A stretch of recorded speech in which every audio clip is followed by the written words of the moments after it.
అంటే ఇక్కడ 2 రకాలు ఉంటాయండి.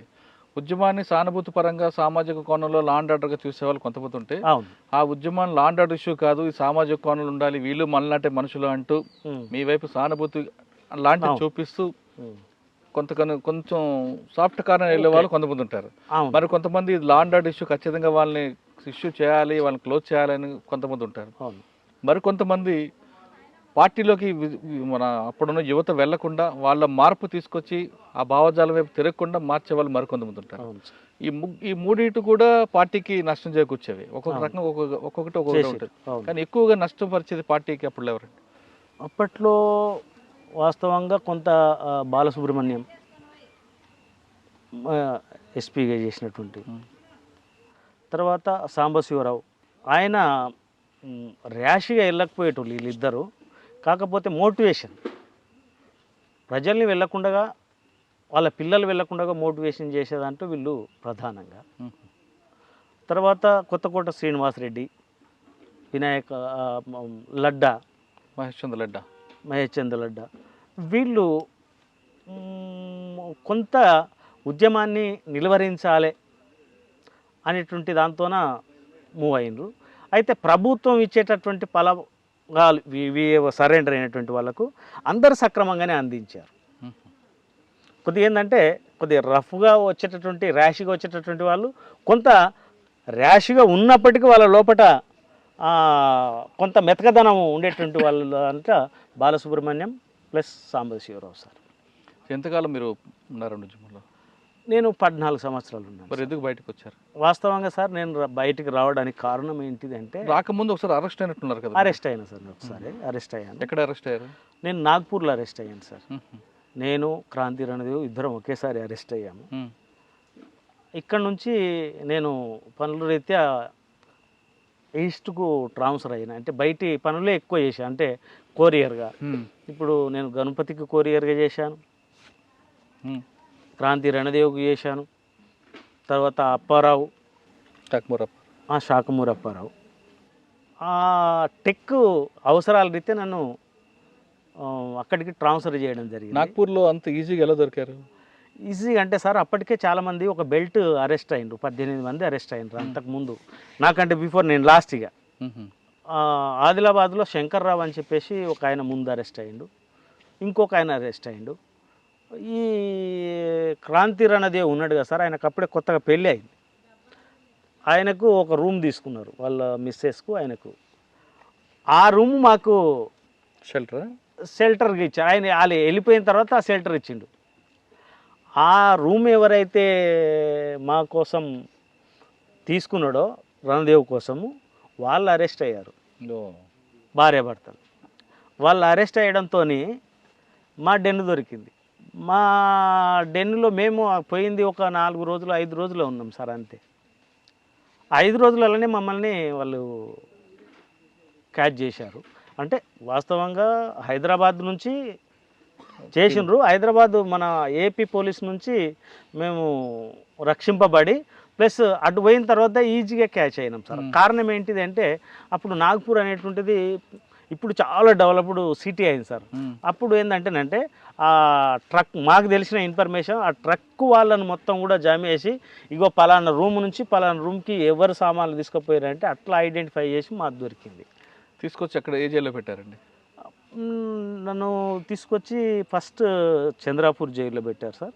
చంద్రాపూర్ జైలు నుంచి అమరావతి అంటే మహారాష్ట్ర అమరావతి.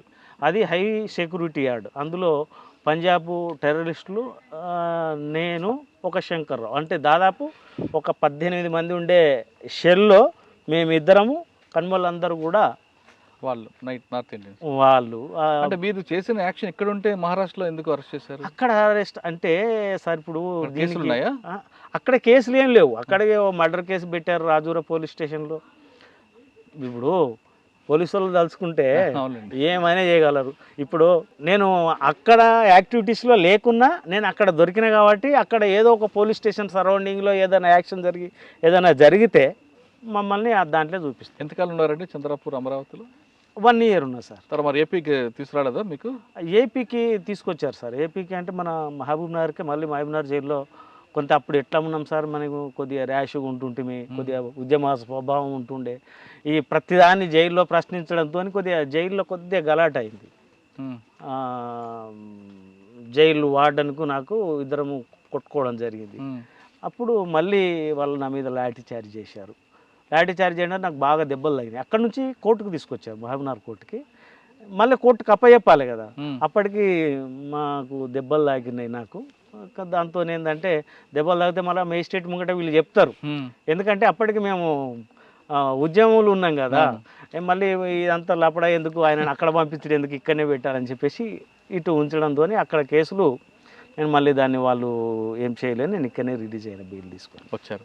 వచ్చిన తర్వాత మళ్ళీ లోపలికి ఎందుకు వెళ్ళాలనిపించింది? అంటే ఆ కోపంతోనా?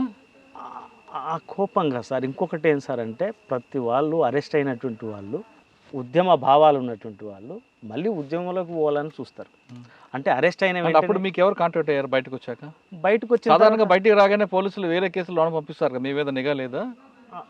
కొద్దిగా మా ఊర్లో ఒక అడ్వకేట్ ఉండే సార్, మన ఇక్కడ మహబూబ్నగర్లోనా?